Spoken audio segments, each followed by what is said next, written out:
Hello नमस्कार, मेरा नाम समृद्धि मिश्रा। मैं आप सभी का स्वागत करती हूँ हमारे प्लेटफॉर्म लीगल सरोमा में। प्रीवियस लेक्चर में हमने sources of the Indian constitution के बारे में बात किया था।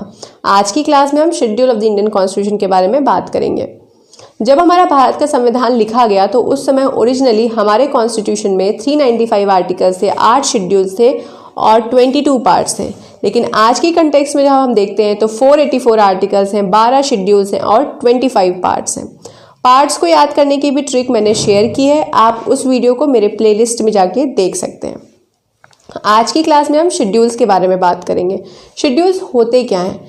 शेड्यूल्स एक तरीके का सप्लीमेंट्री लिस्ट है या सप्लीमेंट्री टेबल कह सकते हैं आप, जो कुछ आर्टिकल्स, सर्टेन आर्टिकल्स के बारे में एडिशनल इंफॉर्मेशन प्रोवाइड करता है। इसको इस तरीके से समझिए, जब हम आर्टिकल 246 पढ़ते हैं जो बात करता है subject matter of laws made by parliament and legislature of state, उन सब्जेक्ट मैटर्स की बात करता है जिस पे पार्लियामेंट और स्टेट लेजिस्लेचर्स लॉ बना सकते हैं। अगर हम आर्टिकल 246 में ही ये मेंशन कर देते कि इन सब्जेक्ट मैटर्स पे पार्लियामेंट और स्टेट लेजिस्लेचर लॉ बनाएगा तो बहुत हौच पौच हो जाता। इसीलिए उसके बारे में आर्टिकल 246 के बारे में एडिशनल इन्फॉर्मेशन कहाँ मिलती है? आपको एडिशनल इन्फॉर्मेशन मिलेगी शेड्यूल नंबर 7 में, जो फेडरल पावर्स के बारे में बात करता है। यहाँ पे सब्जेक्ट मैटर्स को 3 लिस्ट में कैटेगराइज कर दिया गया। यूनियन लिस्ट, जिसमें सेंटर के पास पावर है लॉ बनाने का। स्टेट लिस्ट, जहाँ पे स्टेट के पास पावर है लॉ बनाने का। कंकरेंट लिस्ट, जहाँ पे सेंटर और स्टेट दोनों लॉ बना सकते हैं। अगर कन्फ्लिक्ट की सिचुएशन होती है, क्लैश आता है, तो सेंटर द्वारा बनाया गया लॉ प्रिवेल करता है। तो आर्टिकल 246 के बारे में एडिशनल डिटेल्स आपको 7th शेड्यूल में मिलती है। तो शेड्यूल क्या हुआ? एक तरीके का सप्लीमेंट्री लिस्ट हुआ जो आपको इन्फॉर्मेशन बता रहा है सर्टेन आर्टिकल्स के बारे में।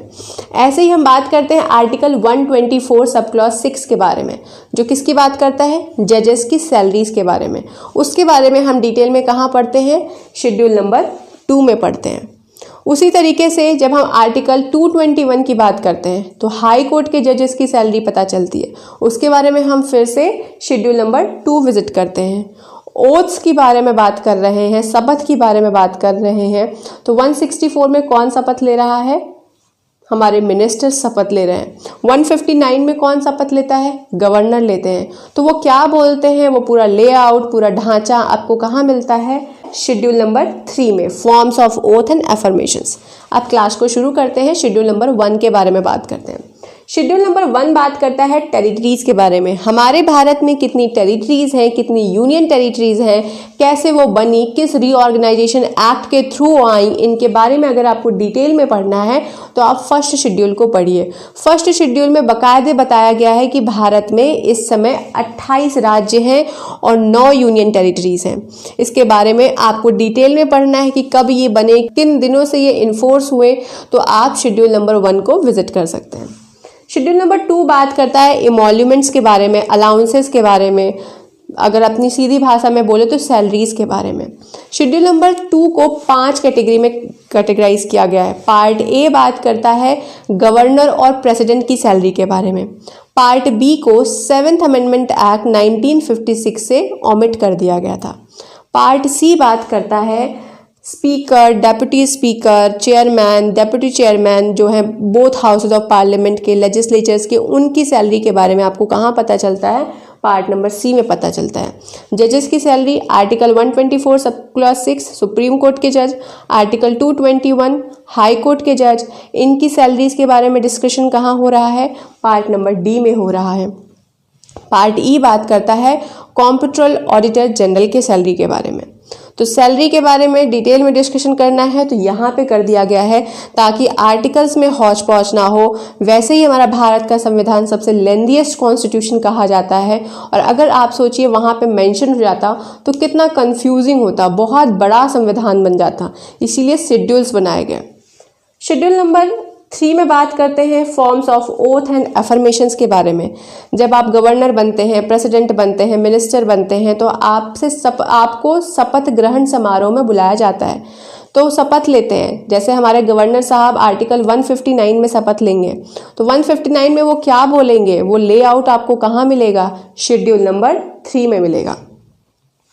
शेड्यूल नंबर 1 तो आपको बता दिया कि आपके देश में कितने राज्य हैं, कितनी यूनियन टेरिटरीज हैं, लेकिन आपके राज्य से कितनी सारे सीट्स की शेयरिंग है राज्यसभा में, इसके बारे में जब आपको पढ़ना है तो शेड्यूल नंबर 4 बताता है। जैसे उत्तर प्रदेश की बात करें तो 31 सीट्स उनको एलोकेट की गई हैं राज्यसभा मेंबर्स के लिए। तो share of seats of each state, Rajya Sabha में कितने शेयर होंगे आपके स्टेट के मेंबर्स के लिए, उसको पढ़ना है तो आप शेड्यूल नंबर 4 को पढ़ सकते हैं। इंडिया में डाइवर्स पॉपुलेशन है, यूनिटी इन डाइवर्सिटी भी बोलते हैं हम। तो जो ट्राइबल पॉपुलेशन है, जो ट्राइबल एरियाज़ के लोग हैं, जो ट्राइबल कम्युनिटी है, उनको प्रोटेक्ट करना, उनके कल्चर को भी प्रोटेक्ट करना, उनका एडमिनिस्ट्रेशन कैसे होगा, उनको कंट्रोल कैसे किया जाएगा, इसके बारे में हम पढ़ते हैं शेड्यूल नंबर 5 और शेड्यूल नंबर 6 में।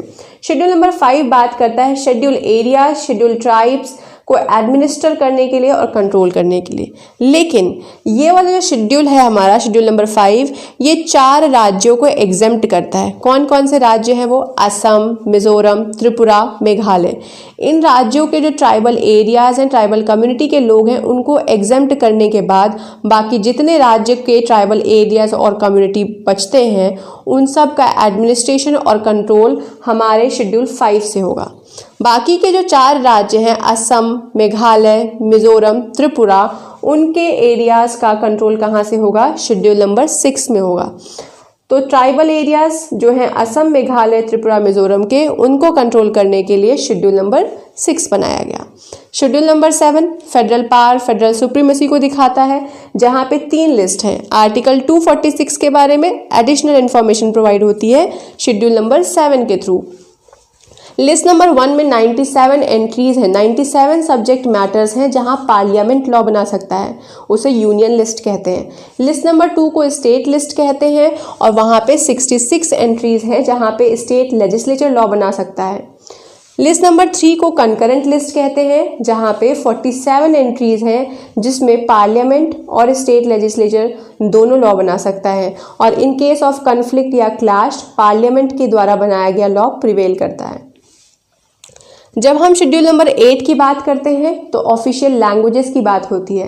जब ओरिजिनली हमारे इंडियन कॉन्स्टिट्यूशन में 8 शेड्यूल्स थे, उस समय जब शेड्यूल नंबर 8 को ऐड किया गया था तो हमारे पास 14 लैंग्वेजेस थी। हमारे इंडिया के कॉन्स्टिट्यूशन में 14 लैंग्वेजेस को रिकॉग्नाइज किया था, लेकिन आज की डेट में 22 लैंग्वेजेस के बारे में बात होती है शेड्यूल नंबर 8 में। जैसा कि हमने डील किया कि इंडिया का कॉन्स्टिट्यूशन लिविंग डॉक्यूमेंट है। State of West Bengal versus Keshoram industries limited में ये बात कही। तो with the progress in time हम इसमें अपडेशन कर सकते हैं, इसमें चेंजेस कर सकते हैं, इसमें कुछ चीज़ें ऐड ऑन कर सकते हैं। इसीलिए 1951 में पहले कॉन्स्टिट्यूशनल अमेंडमेंट के थ्रू लैंड रिफॉर्म्स को ऐड किया गया शेड्यूल 9 में।